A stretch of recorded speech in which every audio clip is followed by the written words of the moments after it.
Dice la Biblia de la siguiente manera. En el segundo libro de Samuel, el capítulo número 12, y voy a leer a partir del versículo 1. Jehová envió a Natán a David, y viniendo a él le dijo: había dos hombres en una ciudad, el uno rico y el otro pobre. El rico tenía numerosas ovejas y vacas, pero el pobre no tenía más que una sola corderita que él había comprado y criado, y que había crecido con él y con sus hijos juntamente, comiendo de su bocado y bebiendo de su vaso, y durmiendo en su seno, y la tenía como a una hija. Y vino uno de camino al hombre rico, y éste no quiso tomar de sus ovejas y de sus vacas para guisar para el caminante que había venido a él, sino que tomó la oveja de aquel hombre pobre y la preparó para aquel que había venido a él. Entonces se encendió el furor de David en gran manera contra aquel hombre, y dijo a Natán: vive Jehová, que el que tal hizo es digno de muerte, y debe pagar la cordera con 4 tantos, porque hizo tal cosa y no tuvo misericordia. ¿Quién se enfureció ahí? David, ¿no? Muy bien. Versículo 7. Entonces dijo Natán a David: tú eres aquel hombre. Así ha dicho Jehová, Dios de Israel: yo te ungí por rey sobre Israel y te libré de la mano de Saúl, y te di la casa de tu señor y las mujeres de tu señor en tu seno. Además te di la casa de Israel y de Judá, y si esto fuera poco, te habría añadido mucho más. ¿Por qué pues tuviste en poco la palabra de Jehová, haciendo lo malo delante de sus ojos? A Urías Heteo heriste a espada, y tomaste por mujer a su mujer, y a él lo mataste con la espada de los hijos de Amón. Por lo cual ahora no se apartará jamás de tu casa la espada, por cuanto me menospreciaste y tomaste la mujer de Urías Heteo para que fuese tu mujer. Así ha dicho Jehová: he aquí yo haré levantar el mal sobre ti de tu misma casa, y tomaré tus mujeres delante de tus ojos, y las daré a tu prójimo, el cual yacerá con tus mujeres a la vista del sol. Porque tú lo hiciste en secreto, mas yo haré esto delante de todo Israel y a pleno sol. Entonces dijo David a Natán: pequé contra Jehová. Y Natán dijo a David: también Jehová ha remitido tu pecado, no morirás. Versículo 14, léanlo con fuerte y alta voz. Mas por cuanto con este asunto hiciste blasfemar a los enemigos de Jehová, el hijo que te ha nacido ciertamente morirá. Y Natán se volvió a su casa, y Jehová hirió al niño que la mujer de Urías había dado a David, y enfermó gravemente. Tomen asiento en este momento, gritando: gloria a Dios. Incline su rostro un momento y dígale al Señor que le hable. Señor, en este momento te doy gracias una vez más, porque tu palabra, Señor Jesucristo, será expuesta. Solamente soy un vaso de barro y quiero fungir como un canal en tus manos. Obra con propósito y obra como tú sabes y puedes hacerlo en cada corazón en esta mañana. En el nombre de Jesús. ¿Cuántos dan gloria al Señor y gritan amén, amén y amén? Y aplauda la gloria del Señor. Es lo mejor que podemos hacer, darle la gloria que Él se merece a cada instante que podamos hacerlo. Quiero proseguir con la serie. Hoy estamos en la lección número 4 de esta serie que se ha titulado Retratos familiares de la vida de David. Y ya hemos hablado de la cara buena de David, de la cara mostrable de David, que tiene que ver con David como modelo de hijo. Mientras que ahora estamos viendo de la otra cara, que gracias a Dios, Dios no oculta nada, todo lo muestra, todo lo pone claro, porque el Señor no quiere que nosotros seamos fanáticos de los personajes de la Biblia, sino que aunque los admiremos, veamos que también eran seres imperfectos, veamos que eran seres con errores y, como David, con horrores, porque todo el mundo piensa que David era lo máximo, pero cuando no lee la Biblia, Pero el que lee la Biblia se da cuenta que en David también había muchas cosas bastante graves. Y acabo de leer una de ellas. David era un hombre que se horrorizaba cuando veía la injusticia. Pregunto, ¿a quién no le gusta la injusticia? A ninguno. Pero el problema es que muchas veces no nos gusta que en otros se aplique la injusticia o que a nosotros no la apliquen, pero cuando alguien la está aplicando, entonces no quiere que suceda nada. Y aquí vemos este ejemplo en David. David como padre, el título de esta lección es David como padre, su fracaso, la parte número 2. Y lo más importante, este mensaje, alguna vez lo di en un solo mensaje, hablando de David como padre y teniendo en cuenta el título de un hombre como David, que es un magnífico adorador, pero un ruin progenitor.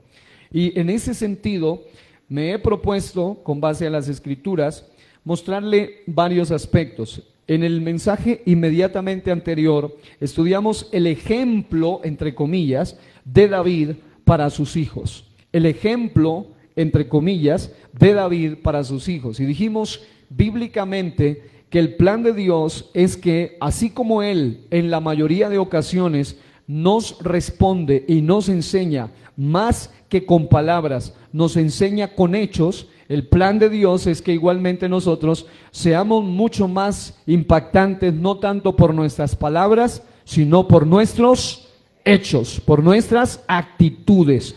Y en el caso de David, como padre, no fue un ejemplo de fidelidad matrimonial. Tuvo varias esposas. Es decir, en su posición de rey o monarca, como leíamos aquí en 2 de Samuel capítulo 12, al igual que Saúl, al igual que todos los reyes, en el contexto de la monarquía, ellos tenían algún acceso a varias mujeres, pero jamás a las mujeres que ya estaban reservadas, es decir, a las mujeres que eran casadas. Podían acceder a concubinas y a doncellas bajo ese concepto de la monarquía, pero jamás a una mujer que ya era una mujer casada, como en el caso de la famosísima Betsabé. Así que él no era un hombre de fidelidad, ya lo explicamos, tampoco era un ejemplo de pureza ni de laboriosidad en el escenario donde él cometió el pecado más fuerte y añadió de pecado, añadió iniquidad, porque un pecado es cuando una persona falla, pero una iniquidad es cuando se añade pecado a pecado a pecado. Y en este caso David no le bastó solamente con embarazar a aquella mujer que era casada, sino que él pretendió ocultarlo de una manera bastante descarada, ya lo observamos, porque no fue un ejemplo de pureza ni de laboriosidad tampoco. El día que debía estar en guerra estaba en el lecho, en el lugar de inmoralidad sexual, pensando en lo inmoral. Por eso lo primero que hizo al salir a la azotea fue visualizar a una mujer, y esta mujer desnuda, que dice la Biblia que era una mujer sumamente hermosa, pero que era una mujer casada, como lo era Betsabé. Él mandó a traerla, y fruto de esta situación, él cometió el añadir pecado a pecado. No solamente la miró, la codició, la trajo, estuvo con ella, la embarazó, sino que además de eso pretendió ocultar su pecado, embriagó al mismo Urías Eteo. Miramos todo ese escenario para tratar de manipular a este hombre y que él vaya y se acueste con su esposa para que digan que el hijo era de él. Pero finalmente mandó a cometer un crimen al que le llaman hoy técnicamente un asesinato intelectual. Pero como vemos, Dios no lo considera tanto como un asesinato donde yo no tengo que ver directamente, sino que lo toma totalmente personal. El texto que leímos, vemos como Dios tomó eso como algo absolutamente personal. Él dice, fuiste tú quien lo mató con la espada de los amonitas, es decir, lo confronta de manera absolutamente directa.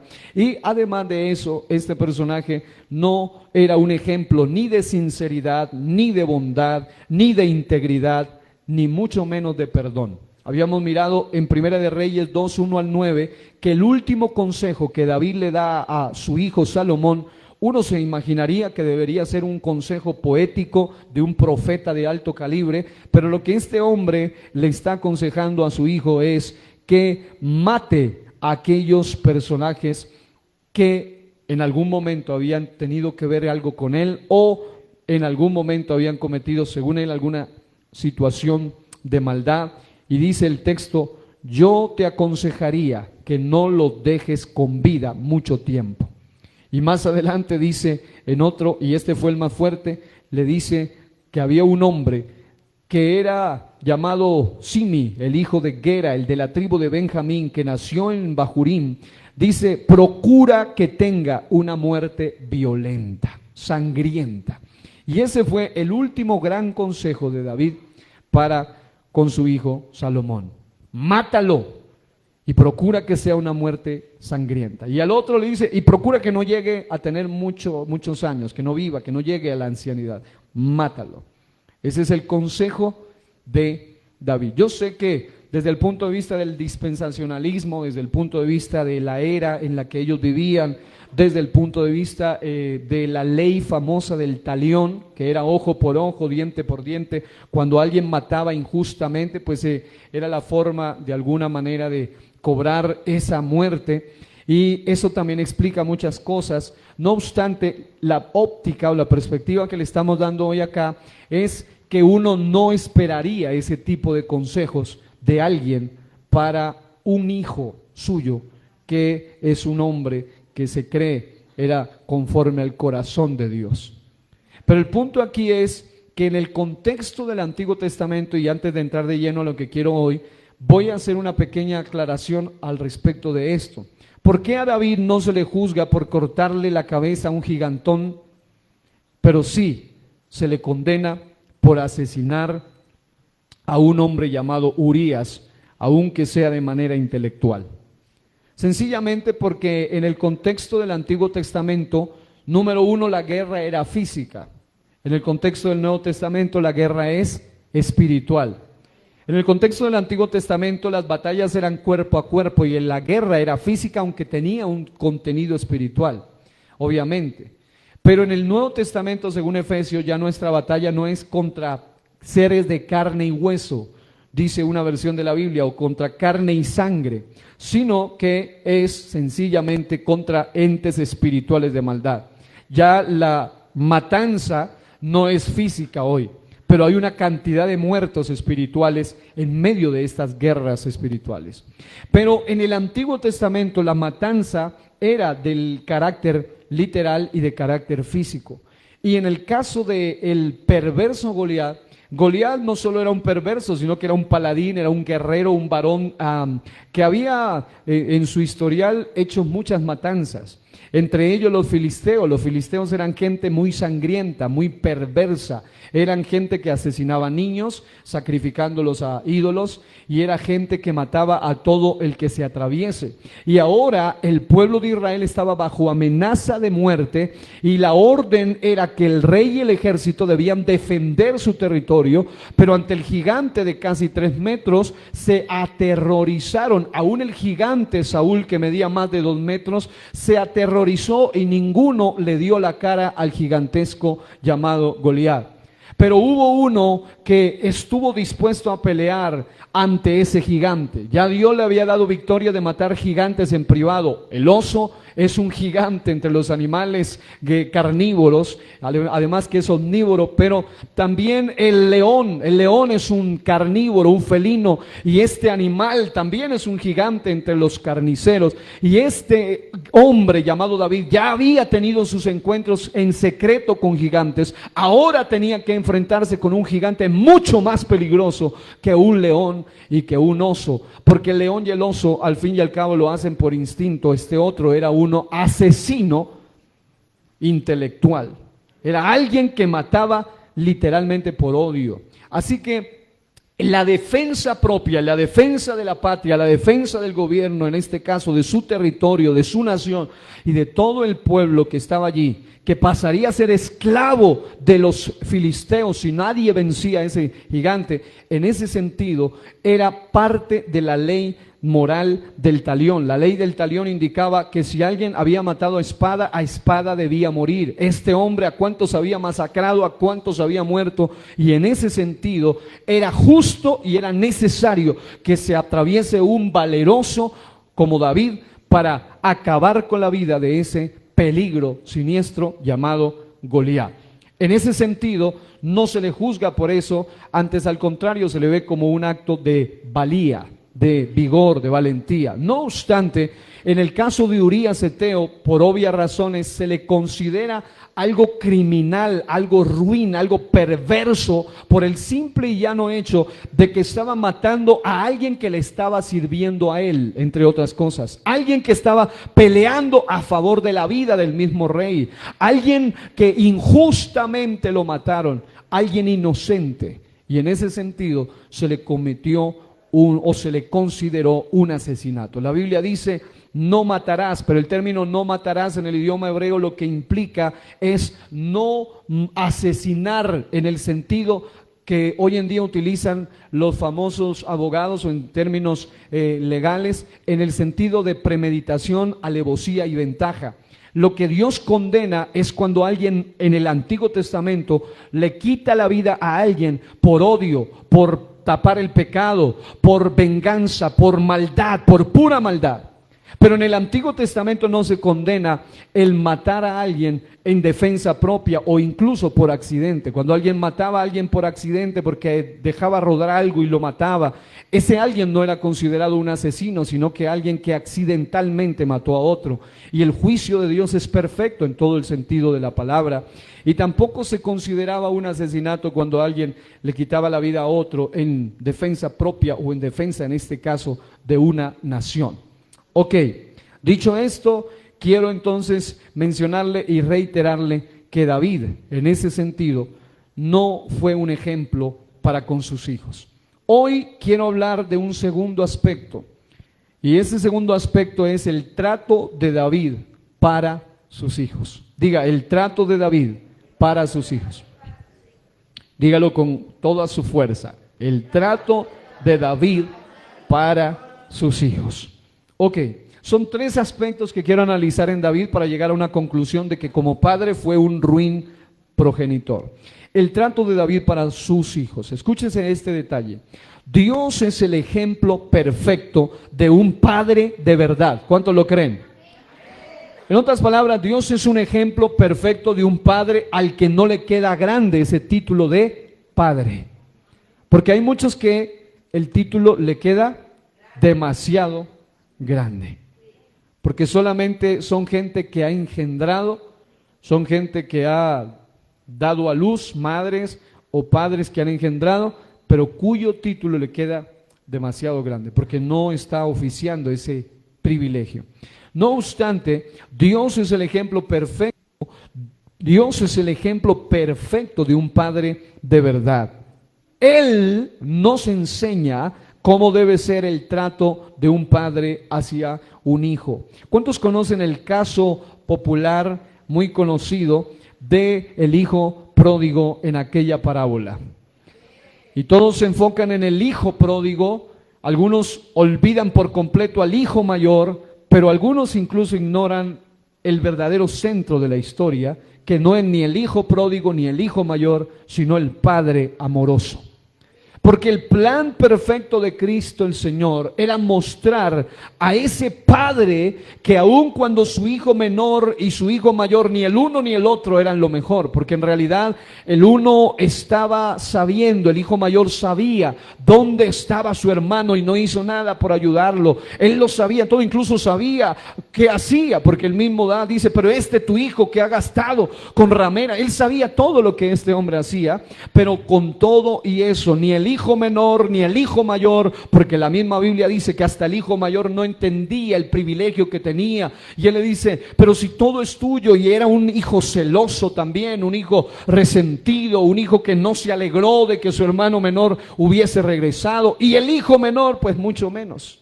El hijo menor era un total despilfarrador, de allí viene el pródigo, alguien que despilfarra, alguien que malgasta.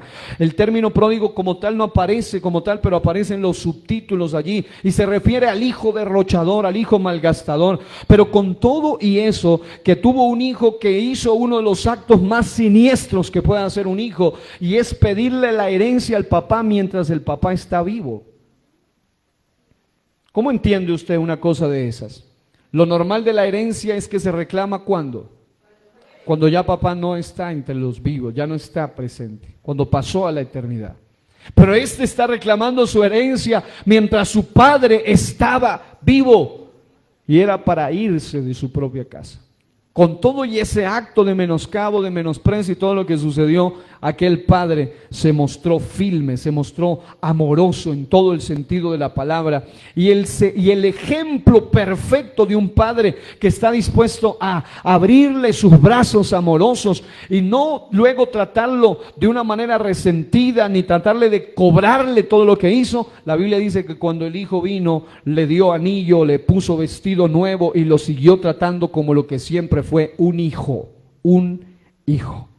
Ese es el caso del padre amoroso. Realmente lo más sobresaliente de la historia es el impactante amor de aquel padre.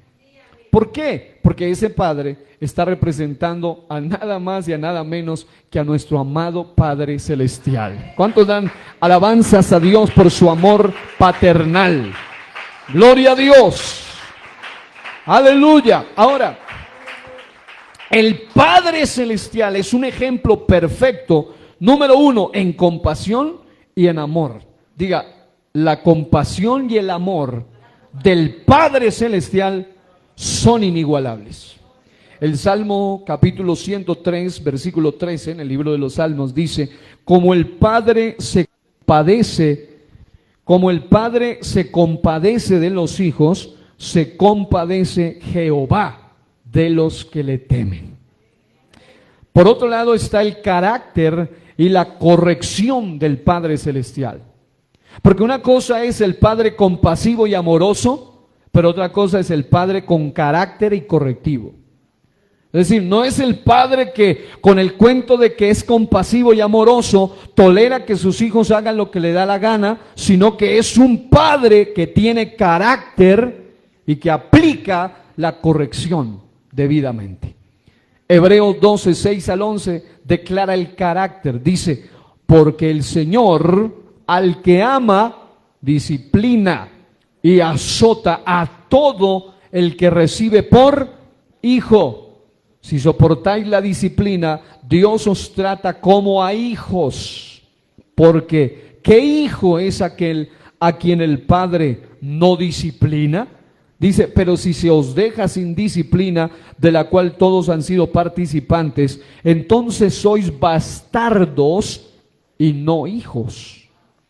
Una de las cosas que debería alguien ponerle a temblar es cuando se descarría, cuando se vuelve un completo patán, un grosero, un blasfemo contra las cosas de Dios, y todo le va de mil maravillas.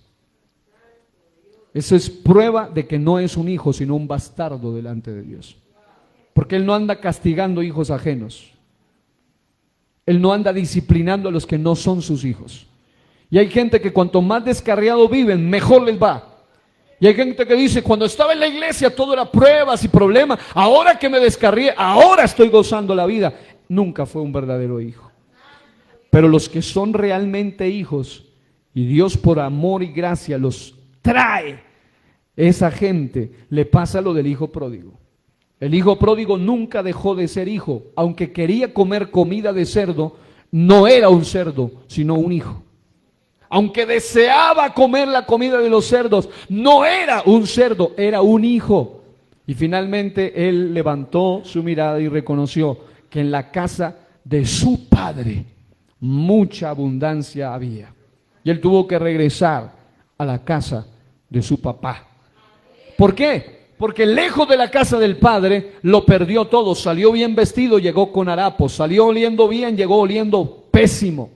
¿Por qué? Porque era una persona que representa a aquellos que son verdaderamente hijos. Por otra parte, tuvimos a nuestros padres terrenales. ¿Cuántos damos gloria a Dios por estos padres que tuvimos? Y tuvimos a nuestros padres terrenales que nos disciplinaban y los venerábamos. ¿Por qué no obedeceremos mucho mejor al Padre de los espíritus y viviremos? Y aquellos ciertamente por pocos días nos disciplinaban como a ellos les parecía, pero para lo que nos es provechoso. Dice: para que participemos de su santidad. Es verdad que ninguna disciplina al presente parece ser causa de gozo, sino de tristeza, pero después da fruto apacible de justicia a los que en ella han sido ejercitados. En otras palabras, los hijos que se acostumbrado a recibir las correcciones del Padre. Qué lindo es tener un Padre que nos ama. Dígale al que está a su lado: mi Padre me ama, mi Padre me mima, pero también me corrige, también me azota. Y hay muchos que muchas veces, entre más se portan mal, el Señor les va a apretar hasta que ellos, si son sus verdaderos hijos, aprendan a encaminarse. Porque el plan del Padre Celestial no es que sus hijos se vayan al infierno, porque hay gente que dice: si Dios es amor, ¿cómo permite que sus hijos se vayan al infierno? Los hijos de Dios nunca irán al infierno, pero los que no son hijos de Dios van a ir allá. Así que, qué bueno es Dios. Y quise tomar estas 4 particularidades para poder analizar al padre David. Resulta que David no mostró ni compasión, ni amor, ni carácter, ni corrección para con sus hijos. ¿Cuántos saben que el verdadero amor no es solamente el que se dice con palabras bonitas, sino el que se demuestra con hechos? El que ama de verdad, dice la Biblia incluso, fieles son las heridas del que ama. A veces el que más te ama es el que más te dice, no groserías, ni improperios, ni injurias, sino el que te dice las verdades que necesitas escuchar. Aunque a veces no te gusten, aunque a veces no las quieras oír, aunque a veces le hagan mala cara, pero muchas veces el papá y la mamá que realmente nos aman, están siempre para decirnos a nosotros: eso no está bien, así no es, hijo mío. Pero que no le pase lo de Elí. ¿Cuántos conocieron la historia de Elí? Elí, tremendo sacerdote, pero terrible papá. Un padre que la Biblia dice que aun cuando sabía de todas las locuras y la fornicación y la inmoralidad que hacían sus hijos Ofni y Finés en el mismísimo templo, y con todo eso, él solamente les daba palabras, pero no iba más allá porque le faltaba carácter y aplicar corrección. Ahora, no obstante, en el caso de David, nada de esto ocurrió. Diga, ni compasión, ni amor, ni carácter, ni corrección. El trato de David a sus hijos es interesante porque, reitero esto, el trato de David hacia sus hijos no es un ejemplo de imitar, sino un ejemplo digno de evitar. Diga, lo que voy a aprender hoy no es digno de imitar, es digno de evitar. Es decir, en la Biblia encontramos ejemplos para imitar, pero también ejemplos para evitar. Sansón fue un ejemplo digno de evitar. David, como padre, es un ejemplo digno de evitar. Ok, voy a mostrarle 2 aspectos y luego le voy a hacer un pequeño análisis de la historia trágica de los hijos de David. Número 1, David, como padre, en su función, en su rol, en su papel de papá, como padre, provocó juicio y maldición sobre sus hijos. Y un padre con 3 dedos de frente, en términos coloquiales acá, significa por lo menos que tenga un poquito de entendimiento, de inteligencia, pues jamás va a querer la maldición para sus hijos. Pero David como padre, lo que hizo con sus hechos fue provocar juicio y maldición sobre sus hijos. Tengo una serie completa que se llama Rompiendo Maldiciones Generacionales, donde hablábamos desde las leyes que operan en las maldiciones generacionales, las causas de las maldiciones generacionales, lo que tiene que ver con todos los efectos de las diferentes maldiciones generacionales y las soluciones para el tema de las maldiciones generacionales, qué es lo que activa una maldición generacional. Y vemos que David es precisamente, y su generación y su familia, un ejemplo de los más directamente, abiertamente claros en la Biblia de lo que es una familia bajo maldiciones generacionales. En segunda de Samuel capítulo 12, versículo 9 al 12, el libro segundo de Samuel en su capítulo 12, los versículos 9 al 12, dice: ¿por qué pues tuviste en poco la palabra de Jehová? Es decir, el Señor a través del profeta Natán lo amonesta. Una de las leyes que habíamos enseñado que activan maldiciones generacionales es la ley de la siembra y la cosecha. Usted siembra algo, usted va a esperar cosechar. Aquí está nuestro hermano Manuel, que es el esposo de mi hermana Jimena, un experto en ese tema de las siembras y de el asunto de cómo mejorar los productos y todo eso. Y usted ni siquiera necesita ser tan experto como, gracias a Dios, lo es nuestro hermano. Ninguno de nosotros necesitaríamos ser tan expertos para saber que si yo siembro naranjas, yo no puedo estar esperando cosechar limones. ¿Cierto que sí? Yo no puedo sembrar papas y luego decir yo quería era trigo. Es decir, usted va a cosechar lo que siembra. Y David sembró mal y por eso su familia también recibió las consecuencias de la iniquidad de su pecado. Porque más que solo un pecado, era una iniquidad. Incluso hablábamos de eso más adelante en este mensaje de las maldiciones generacionales. Y existen muchas leyes, entre ellas la ley de la causa y el efecto. Dice la Biblia claramente: la maldición nunca vendrá sin causa. Es decir, no es que vienen gratis, no es que aparecen por allí, tiene que alguien haberlas causado.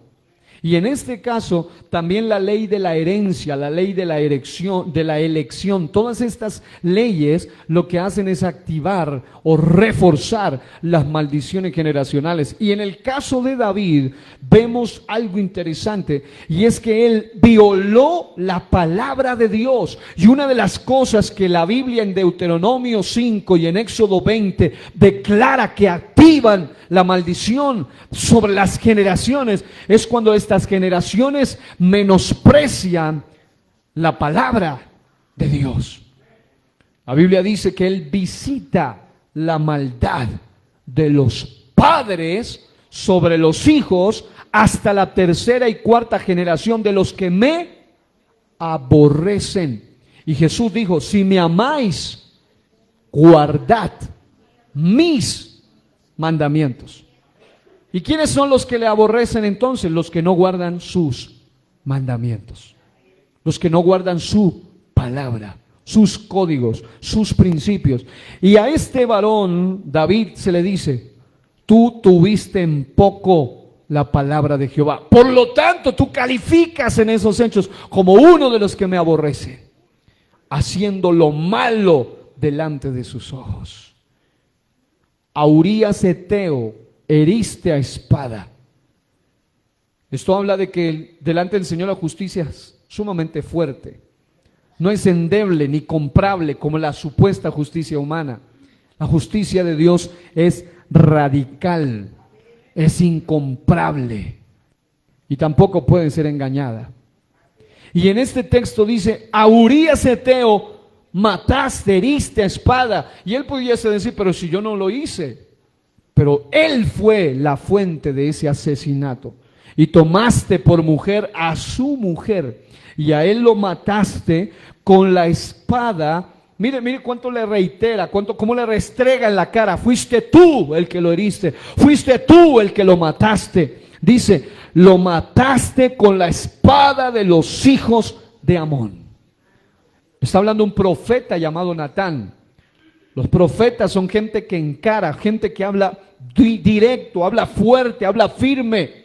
Y los profetas no estaban temblando, aun cuando estaba delante del mismísimo rey, humanamente. Pero él sabía que venía con una palabra de parte de la boca del Rey de Reyes y del Señor de los Señores. Y le dice: por lo cual ahora, aquí se activa esa maldición.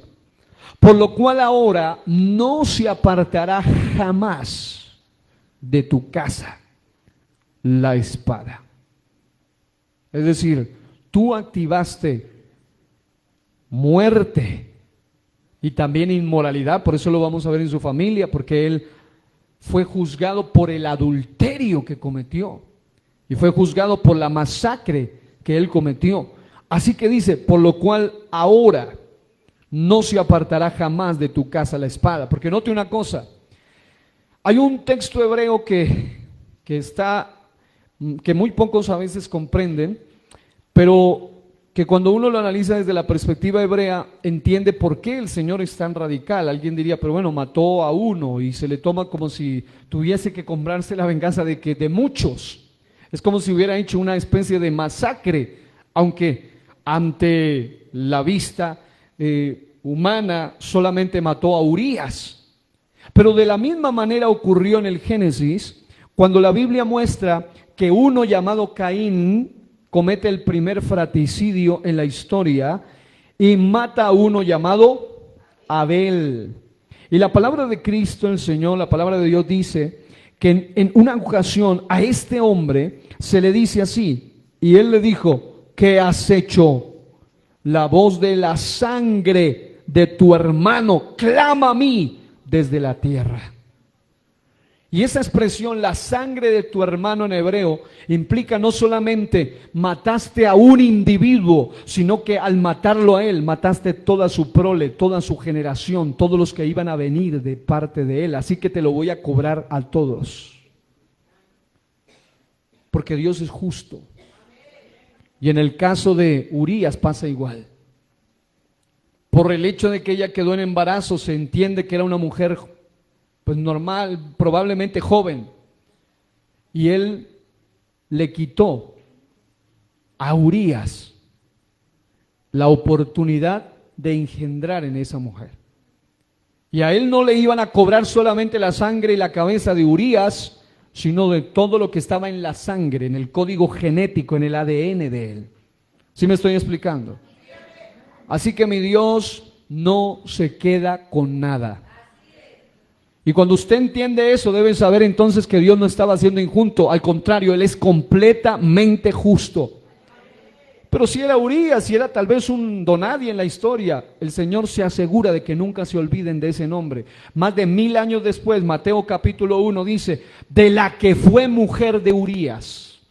Ese nombre no me lo pueden borrar, porque de ese había una descendencia, de él venía una prole, de él venía una generación, una estirpe.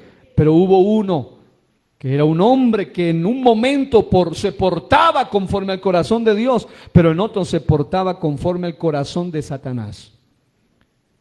Y vemos aquí que este personaje lo hizo.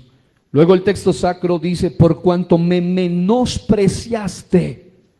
Esto me llamó la atención porque el Señor se lo tomó a título personal. Él dice, fuiste tú, David, a través del profeta Natán le dice, fuiste tú quien me menospreció a mí al haber hecho esto. Y tomaste la mujer de Urías Heteo para que fuese tu mujer. Le está diciendo, en la permisión de la época de la ley, algo que no era el plan original de Dios, era que un hombre tenga cantidad de mujeres como las tuvo David. Pero aún así había una permisión del momento y se le dice, a ti se te concedió como monarca, como rey, poder acceder a otras mujeres, pero preciso tú me menospreciaste a mí, violaste mi código y te fuiste con la que era prohibida, con la que no podías tener. Y luego el texto sagrado dice, me menospreciaste, tomaste la mujer de Urías Heteo para que fuese tu mujer. Así ha dicho Jehová, he aquí, yo haré levantar el mal. Los que no creen en maldiciones generacionales, pues, ¿qué es esto entonces? Dice, yo haré levantar el mal sobre ti de tu misma casa y tomaré tus mujeres delante de tus ojos y las daré a tu prójimo, es decir, a uno de sus propios descendientes, el cual yacerá con tus mujeres a la vista del sol. Porque tú lo hiciste en secreto, mas yo haré esto delante de todo Israel y a pleno sol. Y vemos tiempo después como todo el Señor se lo cobra total, es decir, se lo cobra como debe de ser. Le matan a Urías, a uno, pero le cobran toda su prole, toda su generación, toda su sangre, toda su descendencia. Este hombre se acuesta con una mujer, pero su hijo se terminó acostando con todas las mujeres de David, públicamente, haciendo un acto de incesto, un acto de aberración, de inmoralidad y de humillación al mismísimo David. Así que David como padre provocó juicio y maldiciones generacionales sobre sus hijos. Número siguiente, David como padre, y esto quiero que quede claro, porque va a empezar a despejar muchas inquietudes. David como padre fue perdonado por sus pecados, pero no fue librado de las consecuencias de los mismos. Es decir, hace un tiempo hablaba del tema las secuelas del pecado. Y una de las secuelas del pecado es que una persona puede ser perdonada de su pecado, pero no eso significa que sea librado de las consecuencias del pecado. Les contaba el caso de aquel joven que creció en el cristianismo y alguien le metió la idea y él se dejó envenenar de que era una perdedera de tiempo. A mí me lo han dicho muchas veces: tú estás perdiendo el tiempo, perdiste tu adolescencia, perdiste tu juventud, no disfrutaste, no viviste la vida por estar metido en cultos todo el tiempo. Este jovencito se dejó envenenar con esa idea macabra y un día tomó la decisión de un fin de semana irse a la discoteca que tanto los amigos lo invitaban. En esa ocasión, la muchacha más hermosa de ese lugar le puso la mirada a aquel muchacho. Él no sabía bailar, él no sabía hacer nada de eso. Toda la vida había estado en la iglesia, en el culto, en las cosas espirituales. Pero por un fin de semana que él trató de escabullirse, escaparse, esa mujer lo invitó a bailar, esa mujer lo sedujo, esa mujer lo llevó a un motel, esa mujer estuvo con él. Y al día siguiente el testimonio cuenta que se despertó en un espejo grande con ese lápiz, ese brillo rojo, bueno, no sé, labial que utilizan las mujeres, escribió: bienvenido al club de los idosos. Y ese joven se arrepintió, lloró, le pidió perdón a Dios, pero se murió con SIDA. Porque Dios puede perdonar pecados, pero no consecuencias, porque si lo hace, es un completo injusto. Dios es justo.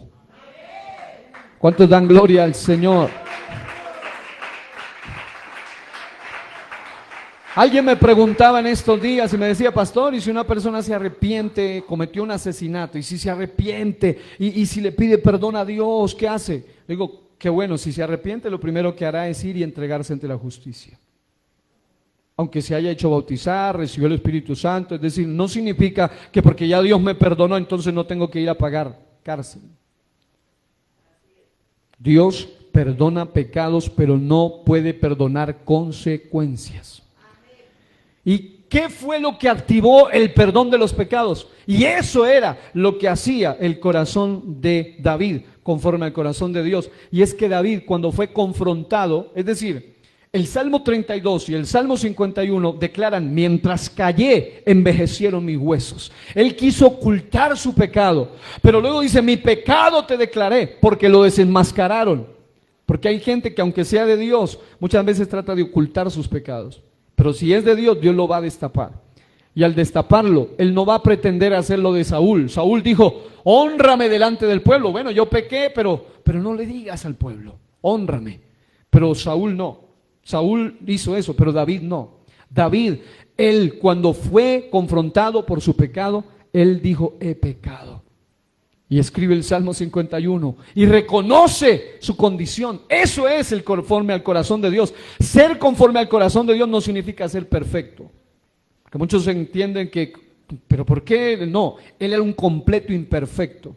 Solamente que cuando él pecó, tuvo la capacidad de reconocer su pecado y apartarse de él, no volver a él.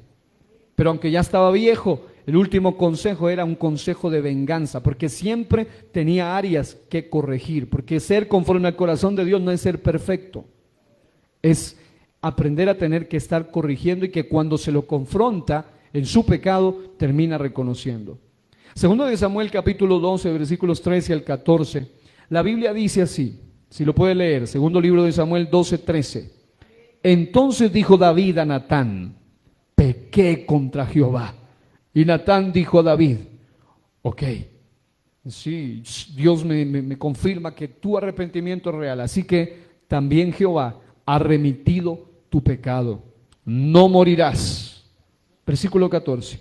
Mas, por cuanto con este asunto hiciste blasfemar a los enemigos de Jehová, el hijo que te ha nacido ciertamente morirá. Punto. Es decir, ese hijo de adulterio con aquella mujer Betsabé va a morir. Y la Biblia muestra que fue Dios mismo quien lo hirió con una enfermedad grave al punto que murió a los 7 días de nacido. Aunque hubo ayuno, David sí, para ayunar eso era tremendo. Pero hay momentos donde el ayuno no quita las consecuencias del pecado. Solo te trae perdón, pero no te va a anular las consecuencias del pecado. Por eso hay cosas con las que no se pueden jugar y una de ellas es con él. Dígale que está a su lado, Dios nos está hablando hoy. Ahora, a partir de este momento voy a contarle un trágico historial de los hijos de David. Porque para que usted tenga, solamente quise destacar algunos aspectos, porque no terminaría con esto. Por eso destaco los más relevantes, acerca de los efectos de la maldición generacional sobre la familia de David y acerca de las consecuencias, que es eso, una maldición, las consecuencias que él activó sobre sus hijos. Número 1, según la Biblia dice en 2 de Samuel, capítulo 12, versículos 5 al 23, el hijo que nació como fruto de la relación pecaminosa entre David y Betsabé murió de una herida que Dios mismo le causó, de modo que enfermó gravemente y feneció a los 7 días de nacido. Es decir, el Señor no iba a tolerar algo tan injusto, tan inhumano, tan desagradable como que aquel hombre Urías, que tenía derecho legal de tener una prole, una herencia, a quien se le cortó ese derecho por la maldad del corazón de David, ahora David pueda disfrutar de una belleza, de una criatura hermosa a través de esa mujer. Porque si David era hermoso y esa mujer era hermosa, pues lógicamente ese niño no era más que alguien supremamente hermoso. Pero el Señor lo aseguró en primer lugar, para salvarlo de tanta ruina que este padre David le estaba engendrando también a él. Y antes de que ese niño crezca y se pierda para siempre, más bien se lo llevó a los 7 días de nacido. Pero David tuvo que asumir las consecuencias. Betsabé de la misma manera. Número 2, Amnón, hay un muchacho así llamado Amnón, otro de sus hijos, violó a su propia hermana Tamar, influenciado por un deseo pasional desordenado e incestuoso hacia ella, sembró inmoralidad. David, eso fue lo que cosechó, inmoralidad. Quiero que lea por favor 2 de Samuel o segundo libro de Samuel, capítulo 13. Aconteció después de esto que teniendo Absalón, hijo de David, una hermana hermosa que se llamaba Tamar, se enamoró de ella Amnón, hijo de David, un medio hermano de ella. Por eso el problema de este hombre, que andaba regando hijos por todos lados y tenía medio hermanos y más medio hermanos, y hermanos, hijos, 2 de 1, una locura en ese tema. Y el texto sagrado dice que uno de sus medio hermanos se enamora, pero el término enamoramiento ahí habla de una pasión desordenada. Estaba Amnón angustiado hasta enfermarse por Tamar, su hermana, pues por ser ella virgen, era un depravado. Le pareció a Amnón que sería difícil hacerle cosa alguna. Y Amnón tenía un amigo, mire qué clase de amigo, que se llamaba Jonadab. Incluso otra versión dice que era un primo de él, hijo de Simea, hermano de David, o sea, sobrino de David. Y Jonadab era hombre muy astuto, otro mañoso, otro depravado. Este le dijo: hijo del rey, ¿por qué de día en día vas enflaqueciendo así? Es decir, era notable el nivel de desesperación de este hombre depravado, Amnón, hacia el deseo sexual que tenía hacia su hermana, que dice el texto: ¿por qué está hasta tu apariencia ha cambiado. Dice, ¿no me lo descubrirás a mí? Y Amnón le respondió, yo amo. Ese término amo en el Antiguo Testamento es la misma palabra que usa para Salomón, que dice la Biblia, y amó Salomón a las mujeres prohibidas, pero ese término amor allí no es amor puro, el famosísimo amor storge o el amor ágape, que es el amor sacrificial o el amor de Dios, sino el amor relacionado al amor eros, que tiene que ver solo un desenfreno sexual, carnal y pasional. El término dice allí, yo amo a Tamar, la hermana de Absalón, mi hermano, su media hermana. Y Jonadab le dijo, acuéstate en tu cama y finge que estás enfermo. Y cuando tu padre viniera a visitarte, dile, te ruego que venga mi hermana Tamar, para que me dé de comer y prepare delante de mí alguna vianda, para que al verla yo la coma de su mano. Se acostó pues Amnón y fingió que estaba enfermo. Pero uno no se sorprende de eso, porque el padre era un completo hipócrita igual. Fingió que quería a Urías. Fingió que estaba ayudando a Urías, le mandó regalito, lo invitó a cenar. Lo mismo estaba haciendo ahora a su hijo. Cada vez el pecado va empeorando. El texto sagrado dice, finge. Y luego dice, se acostó pues Amnón y fingió que estaba enfermo. Y vino el rey a visitarle, o sea David. Y dijo Amnón al rey, porque así le toca a los padres al estilo David, de visítale un hijo acá, visita al otro hijo allá, porque no es un verdadero papá finalmente. Tenía tantos hijos que él no crió a sus hijos, sino que visitaba a sus hijos. Luego dice, se acostó pues Amnón y fingió que estaba enfermo, y vino el rey a visitarle, y dijo Amnón al rey, yo te ruego que venga a mí mi hermana Tamar y haga delante de mí 2 hojuelas para que coma yo de su mano.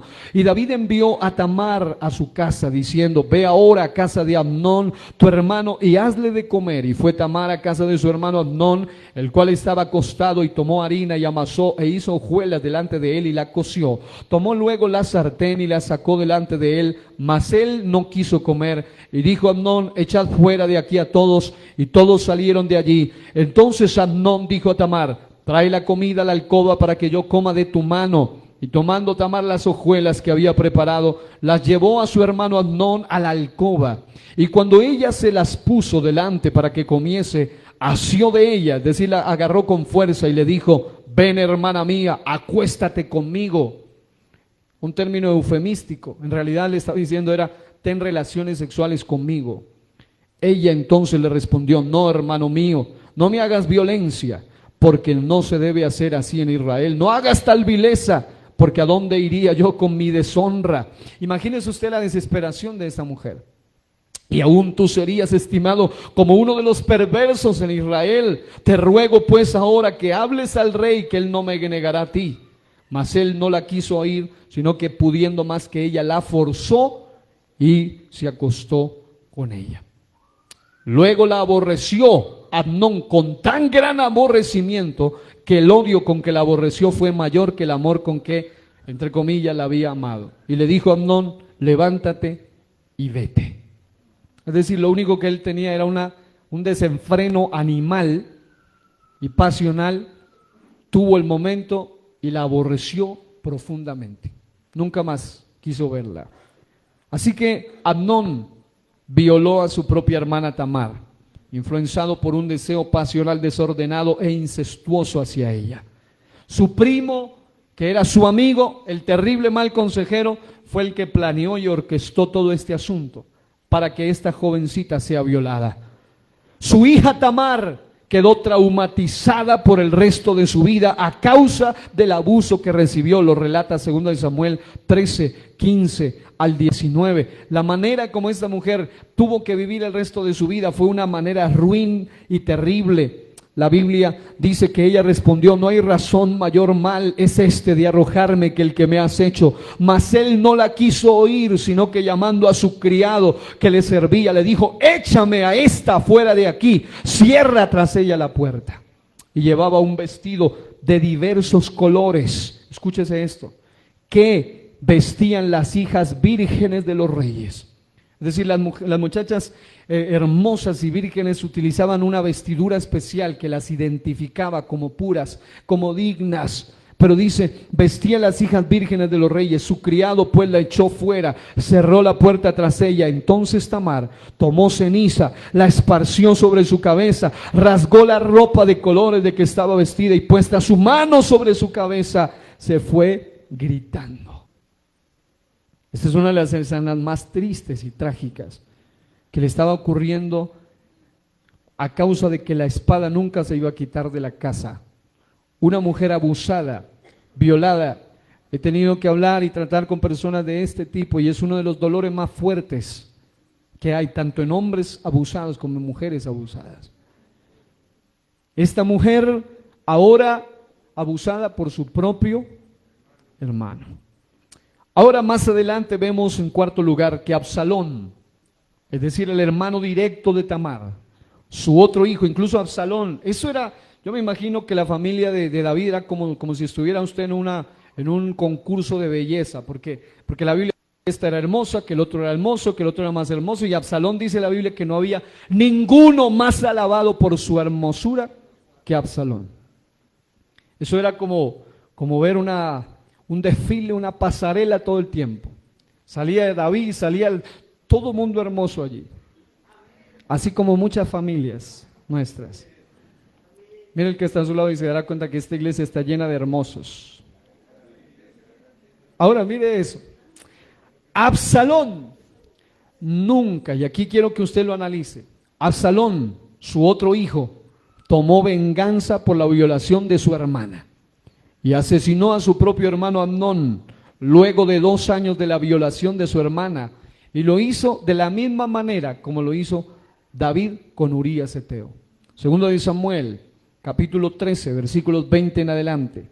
Dice, y le dijo su hermano Absalón, ¿ha estado contigo tu hermano Amnón? Es decir, él sospechaba que algo raro pasaba, porque esos gritos, esa desesperación de su hermana no era normal. Así que él dice, pues calla ahora, hermana mía, tu hermano es, no se angustie tu corazón por esto. Pero Absalón guardó eso en su corazón. Y se quedó Tamar desconsolada en casa de Absalón su hermano. Y luego que el rey David oyó todo esto, se enojó mucho. Es decir, David no era un ignorante de eso, él sabía lo que había pasado. Pero no hay un solo versículo en la Biblia que demuestre que David hizo algo. Un completo irresponsable. No hizo absolutamente nada por sanar el corazón de su hija, por ayudar, por corregir y por castigar a Amnón. Solamente se enojó mucho. Mas Absalón no habló con Amnón ni malo ni bueno, aunque Absalón aborrecía a Amnón porque había forzado a Tamar, su hermana. Aconteció pasados 2 años que Absalón tenía esquiladores en Baal-Azor, que está junto a Efraín, y convidó a Absalón y todos los hijos del rey. Y vino Absalón al rey y dijo, he aquí, tu siervo tiene ahora esquiladores. Yo ruego que venga el rey y sus siervos con tu siervo. Y respondió el rey Absalón, no, hijo mío, no vamos todos, para que no te seamos gravosos. Y aunque porfió con él, mire, yo quiero que analice cómo lo mandó a matar. No quiso ir, mas le bendijo. Entonces dijo Absalón, pues si no, te ruego que venga con nosotros Amnón mi hermano. Ya Absalón estaba planeando todo. Dice, voy a planear una reunión, quiero que venga Amnón. El rey respondió, pero ¿para qué ha de ir contigo? Además, actuaba como se hacía el tonto, como el de la vista gorda. Es decir, él sabía que ahí había una sentencia casada. Es decir, había violado a su hermana y Absalón tenía odio contra Amnón. Y ahora David se hace como el del que no sabe. Al fin y al cabo pasaron 2 años y ya con el tiempo se debe haber olvidado todo esto.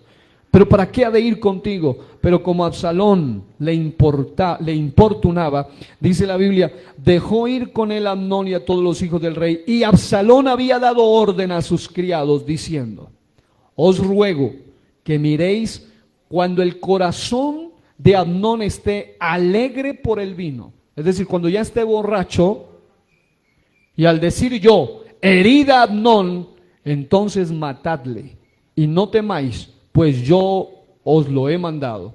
Esforzaos pues, y sed valientes.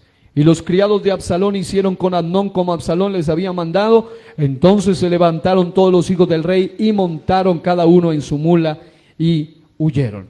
Ese día mataron a Amnón. De la misma manera, con un asesinato intelectual como su padre había matado a Urías. Absalón dijo: tengo tanto odio contra ese que ni siquiera quiero tocarlo, más bien doy la orden, mátenlo. Pero igual el crimen se le adjudica a él. Si estamos viendo ese paralelo. Ahora, por otro lado, Absalón nunca tuvo una reconciliación genuina con su padre. 2 Samuel 14 lo narra. Incluso en 2 Samuel 14 se narra algo que en mi perspectiva es una de las cosas más escandalosas de David como padre. Porque observamos que a partir de todo este asunto de la matanza de Amnón y todo el asunto y la venganza, entre Absalón y David, su padre, se crea una controversia, un distanciamiento y existe una gran división y jamás hubo una reconciliación genuina de David con su hijo. Nunca se lograron reconciliar. Y en 2 de Samuel se narra cómo David pretendía arreglar problemas familiares de alguien más y nunca hizo nada por los de su propia familia. Ese es el nivel más bajo que una persona puede caer. Lo que narra 2 de Samuel 14. Y es que la Biblia muestra que en una ocasión viene una mujer fingiendo que está pasando problemas familiares. Y quise dar este espacio para que usted lo vea. Porque el texto, cuando usted tenga el tiempo, léase 2 de Samuel 14, del 1 en adelante, y se dará cuenta cómo vienen ante el rey David y le cuentan un problema que era ficticio, es decir, fingen un problema familiar. Y entonces David, ante aquella madre que supuestamente era madre y que supuestamente estaba pasando problemas familiares, se porta como todo un consejero de familia. Le dice: tranquila, no te preocupes, yo voy a pelear, no te preocupes. Él trata de ser uno que arregla problemas familiares de otro, pero no es capaz de arreglar los propios problemas de su familia. Y hay gente que es así. Se las tratan de dar de consejeros de familia de otros y no han sido capaces de arreglar sus propios errores, sus propios problemas. Y esto le pasó a David. Allí se narra cómo pretendía hacer eso con otros, pero nunca hizo nada por los de su propia familia. Absalón se rebeló contra su padre David. 2 de Samuel capítulo 15, capítulo 16, y quiero que lean el 16:22 conmigo. Dice la Biblia así, dice la palabra del Señor: entonces pusieron para Absalón una tienda sobre el terrado, y se llegó Absalón a las concubinas de su padre ante los ojos de todo Israel. Y aquí voy a hacer el análisis final de todo esto. En toda esta revuelta, entre que Absalón estaba odiando a papá, peleando con papá, divisiones familiares, David tratando de arreglar problemas de otros, nunca arregló los problemas familiares. Absalón, en medio de toda esa revuelta, dice la Biblia que murió colgado en una encina. La encina es un árbol de tronco fuerte y grueso, de una copa grande, redonda y apretada, de corteza gris y lisa, de hojas perennes y alternas con el margen dentado, y cuyo fruto es una bellota y puede alcanzar hasta 25 metros de altura. Y la Biblia dice que en ese lugar, y yo quiero que analice esto, en ese lugar fue donde él quedó colgado, porque tenía un cabello largo. Quedó allí. Pero la Biblia dice, diga, la Biblia dice que vino un hombre y le traspasó el corazón, le metió allí colgado. Es decir, el hijo Absalón, el que había cobrado venganza por su hermana violada, ahora estaba colgado, muriéndose, y viene uno y le mete 3 dardos en el corazón. Y cuando uno dice, ¿y cómo se llamaba él? Se llamaba Joab. El mismísimo hombre al que David le dio la orden de decirle: haz que Urías Eteo esté al frente, y luego cuando vengan los soldados háganse a un lado y hagan que lo maten, para que eso se vea como un accidente de guerra. El mismo hombre que utilizó David, que yo me imagino que cuando Joab leyó la carta que decía, el mismo Urías traía la carta y decía que maten a ese hombre de una manera aparentemente accidental. Joab tuvo que decir: el rey es muy perverso, tiene un corazón muy malo. Por eso a él no le tembló nada para masacrarle al hijo Absalón. Le incrustó 3 dardos en su corazón. Y luego vinieron 10 jóvenes más que eran escuderos y lo traspasaron y lo asaetearon y lo remataron. Esto está en 2 de Samuel 18, 9 al 15. La muerte de él fue una de las muertes más sangrientas. Luego Adonías, otro hijo de David, usurpó el derecho al trono y pretendió una sublevación, según Primera de Reyes 1:5 al 53. Número 7, Salomón, hijo de David, mandó asesinar a su propio hermano Adonías, en Primera de Reyes 2:22 al 25. Más adelante, Salomón mismo se apartó de la adoración al Dios verdadero por juntarse a mujeres paganas prohibidas en la ley de Dios, repitiéndose así la historia de su padre. Tanto Salomón como David fueron sabios cuando jóvenes y necios cuando viejos. Salomón como David fueron ejemplos cuando jóvenes y pésimos ejemplos cuando viejos. Salomón como David, los pecados en la tercera y cuarta generación se van incrementando más. David tenía muchas mujeres, pero jamás logró tener la cantidad de mujeres que Salomón tuvo. La Biblia dice que Salomón tuvo 700 mujeres reinas, 300 concubinas, un total de 1000 mujeres, sin contar las doncellas. Más de 1000 mujeres. Porque el pecado de desenfreno sexual se vio cada vez de mal en peor. Así que, Oseas, termino leyendo este texto, Oseas capítulo 8, versículo 7, la primera parte dice: porque sembraron viento y torbellino segarán. David sembró pecado, adulterio, inmoralidad, muerte, tretas, mentiras, patrañas, argucias, y tristemente eso fue lo que cosechó en sus propios hijos. Alguien dice, pero mató a uno, pero Dios le cobró todas sus generaciones. Le quitó su única mujer, cometió adulterio, cometió inmoralidad sexual, pero la Biblia nos muestra que finalmente este hombre vio toda esa inmoralidad, pero en su máxima expresión en su propia familia: incesto, violación, abuso, asesinato tras asesinato, venganza tras venganza, sangre. La Biblia se cumple al pie de la letra cuando dice que nunca se apartaría la espada de su casa. Ustedes como padres de familia tienen una gran responsabilidad delante de Dios, y es la responsabilidad de sembrar. Pero mire bien qué están sembrando, porque el texto dice que alguien puede sembrar un pequeño viento, pero puede ver un gran torbellino al futuro. Y alguien dice, pero no es tan malo, no es tanto, no es para tanto. No será para tanto para usted, pero usted ya ha medido ese concepto basado en la Biblia. Porque hay gente que hoy en día ha redefinido la moralidad, redefinido los conceptos bíblicos y tiene sus propios conceptos. Pero si uno va a los conceptos de la palabra, va a encontrar que muchas veces a lo que usted le está llamando bueno es malo, y a lo que usted le llama malo realmente es bueno. Así que, amados padres de familia, quiero que oremos hoy para que Dios le ayude a usted a ser un buen sembrador. Yo sé que muchos ya han cometido pecados, errores y horrores, pero está a tiempo de volver a sembrar. La ley de la siembra y la cosecha sigue vigente. Y no sea un sembrador al estilo David, que sembró ruina, pecado, adulterio, inmoralidad, matanza, sangre, venganza, mentiras, sino más bien alguien que pueda sembrar algo bueno en su generación. Que cuando sus hijas, sus hijos, sus nietos, sus bisnietos y sus generaciones puedan algún día recordar de usted, puedan decir: mi abuelo, mi abuela, mi padre, mi madre, mi antepasado, mi ancestro, mi ascendiente, lo que hizo fue sembrar bien. Yo quiero terminar orando por los padres que quieran hoy venir ante el Señor y decirle: Señor, enséñame a ser un buen sembrador. Siembre amor, siembre respeto, siembre la palabra de Dios en el corazón de sus hijos. Tomen asiento, arrodíllense, vamos a orar y al final escuchamos también, mi hermanito. Vengan a este altar. Vamos a terminar orando primeramente en el nombre del Señor. Venga a este altar. Si usted tiene hijos o hijas, venga a este altar. Este llamado es para usted. Si tiene un nieto, una nieta, alguien sobre quien quiera sembrar, venga y ore al Señor.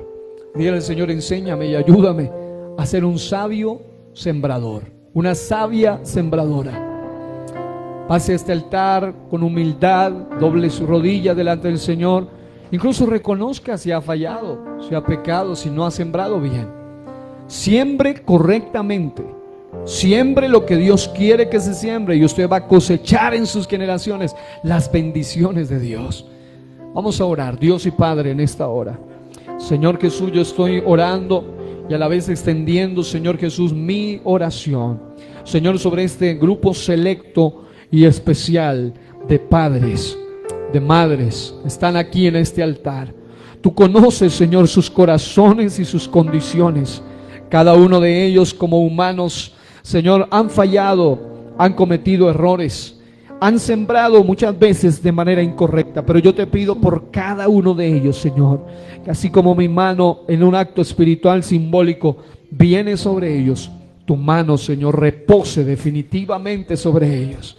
Que usted, oh Dios, los ayude a convertirse, Señor Jesús, en una generación de padres que saben sembrar correctamente, que saben sembrar debidamente, que saben sembrar adecuadamente, que siembran conforme a los principios de la palabra de Dios. Que la semilla que siembran sea una semilla de vida, sea una semilla de bendición, sea una semilla que se coseche al 100% en sus hijos. Que así como el grano de trigo que se siembra uno y salen más de 40 granitos, Señor, de bendición, de la misma manera, Padre Celestial, estos padres de familia que están en este altar, Señor, y que han venido este día, puedan sembrar, aunque les parezca poco, aunque les parezca solo un granito, aunque les parezca que no es tan significativo lo que están sembrando. Así como el grano de trigo, de uno se reproducen 42 granitos. De la misma manera, Señor, yo te pido por aquellos padres, Señor, que humildemente han venido este día ante tu altar y están pidiéndote, oh Dios Todopoderoso, que sea tu gracia divina sobre cada uno de ellos. Estoy pidiendo, Señor, que tu gracia, estoy pidiendo, Señor, que tu bondad, estoy pidiendo, Señor, que tu misericordia repose. Tal vez estés pasando, ahora estés cosechando el resultado de tus malas siembras, pero dile al Señor, perdóname, Señor, yo reconozco que tampoco fui una buena hija, un buen hijo, y ahora muchos están cosechando eso en sus propios hijos, pero llegó el tiempo de volver a empezar, y creo fiel y firmemente que en Dios nunca es demasiado tarde para volver a comenzar. Lo creo en el nombre poderoso de Cristo Jesús.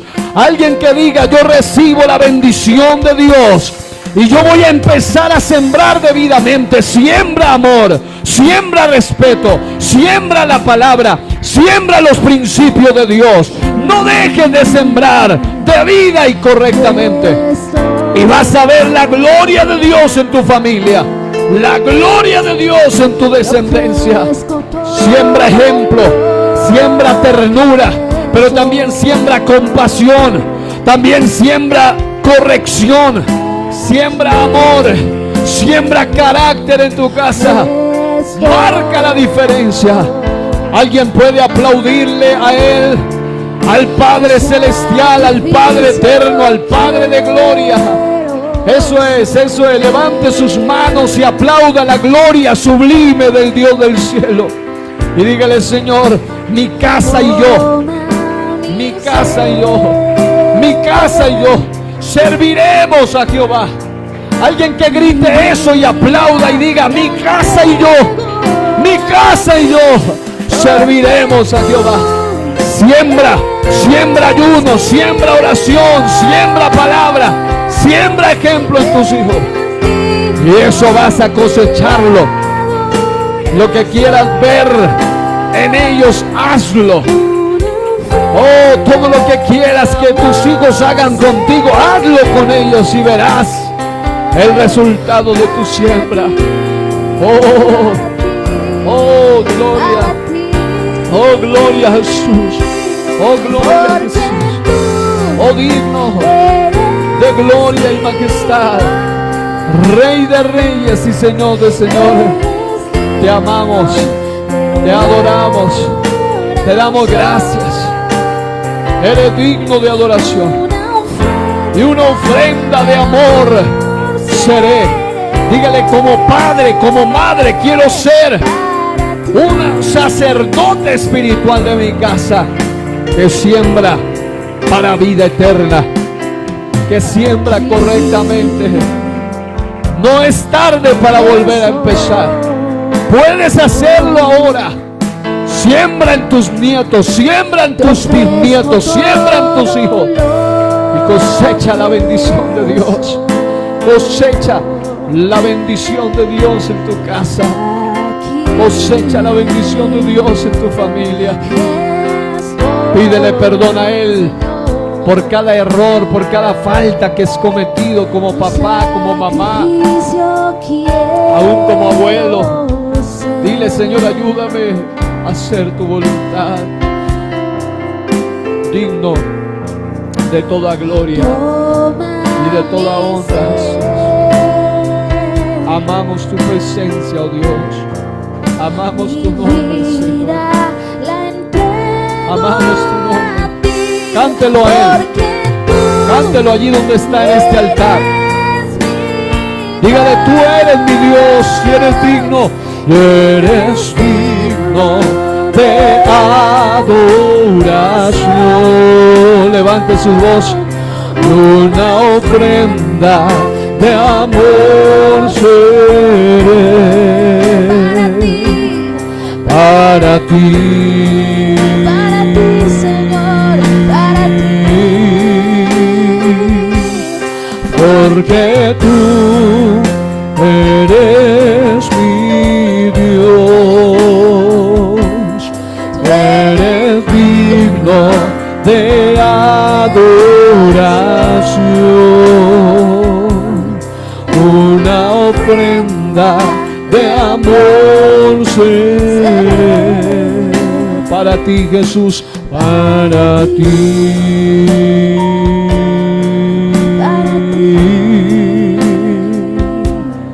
para ti.